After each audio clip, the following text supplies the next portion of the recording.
ನಾಗರಹಾವು 29 December 1972ರಲ್ಲಿ release ಆದ ಚಿತ್ರ ನಾಗರಹಾವು. ಈ ಚಿತ್ರದ ನಿರ್ದೇಶಕರು ಪುಟ್ಟಣ್ಣ ಕಣಗಾಲ್ರವರು.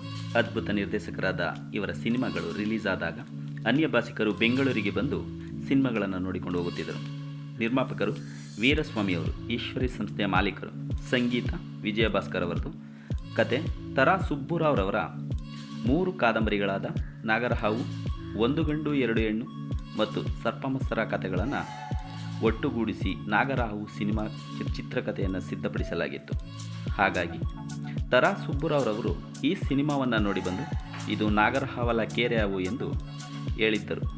ತರಾಸುರವರು ಐತಿಹಾಸಿಕ ಕಾದಂಬರಿಯಾದ ದುರ್ಗಸಮಾನ ಇವರದೇ ಕೃತಿ. ಸಿನಿಮಾದಲ್ಲಿ ಕಣ್ಣಿನಲ್ಲಿ ಬೆಂಕಿ ಕಿಡಿ ಉಗುಳುವ ರಾಮಾಚಾರಿ ಪಾತ್ರ ಎಂತೆಂದಿಗೂ ಕನ್ನಡಿಗರ ಮನದಲ್ಲಿ ಉಳಿದುಬಿಡುತ್ತದೆ. ಪ್ರತಿಯೊಂದು ಪಾತ್ರಗಳು ತಮ್ಮ ಪಾತ್ರವನ್ನು ಅದ್ಭುತವಾಗಿ ನಿರ್ವಹಿಸಿದ್ದವು. ಆ ಪಾತ್ರಗಳು ಇಂದಿಗೂ ಪ್ರಸ್ತುತ ಮತ್ತು ಕಿರಿಯ ಕಲಾವಿದರಿಗೆ ಆದರ್ಶ. ರೋಸಾವೇಸಗಳ ಪ್ರತಿರೂಪವಾಗಿದ್ದ ದಾದಾ ನಟಿಸಿದರೆ, ನಾಯಕಿಯರಾಗಿ ಆರತಿ, ಶೋಭಾ ಮತ್ತು ಓಬವ್ವ ಪಾತ್ರಧಾರಿಯಾಗಿ ಜಯಂತಿರವರು ಮಿಂಚಿದ್ದರು. ಚಾಮಯ್ಯ ಮೇಸ್ಟ್ ಪಾತ್ರವನ್ನು ಅಶ್ವಥ್ರವರು ನಟಿಸಿದ್ದರು. ಅಂದಿನಿಂದ ಈಗಲೂ ಕೂಡ ಚಾಮಯ್ಯ ಮೇಸ್ಟು ಎಂದೇ ಅಶ್ವಥ್ರವರಿಗೆ ಬಿರುದಿದೆ.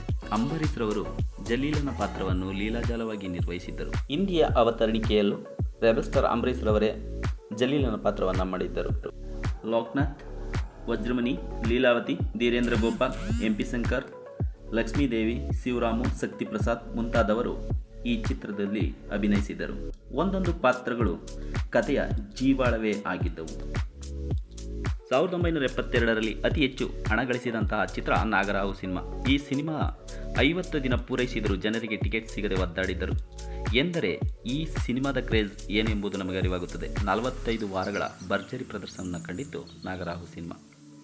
ಈ ಸಿನಿಮಾ 1972ರಲ್ಲಿ ರಾಜ್ಯ ಪ್ರಶಸ್ತಿಗಳು ಮತ್ತು ಫಿಲ್ಮ್ ಫೇರ್ ಪ್ರಶಸ್ತಿಗಳು ಸೇರಿ ಒಟ್ಟು 10 ಪ್ರಶಸ್ತಿಗಳನ್ನು ಪಡೆದುಕೊಂಡಿತ್ತು. ಕರ್ನಾಟಕ ರಾಜ್ಯ ಪ್ರಶಸ್ತಿಗಳು 2ನೇ ಅತ್ಯುತ್ತಮ ಚಿತ್ರ ಪ್ರಶಸ್ತಿ ಸಂದಿತ್ತು. ಅತ್ಯುತ್ತಮ ನಟ ವಿಷ್ಣುವರ್ಧನ್ ರವರು, ಅತ್ಯುತ್ತಮ ನಟಿ ಆರತಿರವರು, ಅತ್ಯುತ್ತಮ ಪೋಷಕ ನಟ ಅಶ್ವಥ್ರವರು, ಅತ್ಯುತ್ತಮ ಪೋಷಕ ನಟಿ ಸುಬಾರವರು, ಅತ್ಯುತ್ತಮ ಕತೆ ತರಾಸುರವರು, ಅತ್ಯುತ್ತಮ ಚಿತ್ರಕಥೆ ಪುಟ್ಟಣ್ಣ ಕಣಗಾಲ್, ಅತ್ಯುತ್ತಮ ಸಂಭಾಷಣೆ ಚಿ ಉದಯಶಂಕರ್ ಅವರಿಗೆ ಸಂದಿತ್ತು. ಫಿಲ್ಮ್ ಫೇರ್ನಲ್ಲಿ ಅತ್ಯುತ್ತಮವಾಗಿ ಅಭಿನಯಿಸಿದ್ದಕ್ಕಾಗಿ ವಿಶೇಷ ಪ್ರಶಸ್ತಿ ವಿಷ್ಣುವರ್ಧನ್ ರವರಿಗೆ ಲಭಿಸಿತ್ತು. ಫಿಲ್ಮ್ ಫೇರ್ ಕನ್ನಡದ ಅತ್ಯುತ್ತಮ ಚಿತ್ರ ಪ್ರಶಸ್ತಿ ಕೂಡ ಈ ಚಿತ್ರಕ್ಕೆ ಲಭಿಸಿತ್ತು. ರಿಲೀಸ್ ಆದಂತಹ ಥಿಯೇಟರ್ನಲ್ಲಿ 100 ದಿನ ಪೂರೈಸಿದ ಮೊದಲ ಚಿತ್ರ ನಾಗರಹಾವು. 3 ಥಿಯೇಟರ್ಗಳಲ್ಲಿ 100 ದಿನ ಪೂರೈಸಿ ಭರ್ಜರಿ ಯಶಸ್ಸು ಗಳಿಸಿತ್ತು. ನಾಗರಹಾವು ಚಿತ್ರ 3 ಭಾಷೆಗಳಿಗೆ ರೀಮೇಕ್ ಆಗಿತ್ತು. 1974ರಲ್ಲಿ ತೆಲುಗುಗೆ ರೀಮೇಕ್ ಆಗಿತ್ತು. ಶೋಭನ್ ಬಾಬು ಹೀರೋ ಆಗಿ ಕೊಡೆನಾಗು ಎಂಬ ಹೆಸರಿನೊಂದಿಗೆ ರಿಲೀಸ್ ಆಗಿತ್ತು. ತಮಿಳಿನಲ್ಲಿ ಶ್ರೀಕಾಂತ್ ಹೀರೋ ಆಗಿ ರಾಜನಾಗು ಎಂಬ ಹೆಸರಿನಲ್ಲಿ 1974ರಲ್ಲಿ ರಿಲೀಸ್ ಆಗಿತ್ತು. ಹಿಂದಿಯಲ್ಲಿ ಜಹೀರಿಲಾ ಇನ್ಸಾನ್ ಎಂದು ರಿಲೀಸ್ ಆಗಿತ್ತು. ರಿಷಿ ಕಪೂರ್ ಮತ್ತು ಅಂಬರೀಶ್ ರವರು ನಟಿಸಿದ್ದರು. ಸ್ಲೋ ಮೋಷನ್ನಲ್ಲಿ ಸಾಂಗ್ ರೆಕಾರ್ಡ್ ಮಾಡಿದ ಮೊದಲ ಚಿತ್ರ ನಾಗರಹಾವು ಸಿನಿಮಾ. ಭಾರತ ಸಿನಿಮಾ ರಂಗದ ಇತಿಹಾಸದಲ್ಲಿ ನಾಗರಹಾವು ಸಿನಿಮಾ ಹೆಸರು ಅಚ್ಚಳಿಯದೆ ಉಳಿದಿದೆ ಇಂದು ಮತ್ತು ಎಂದೆಂದು.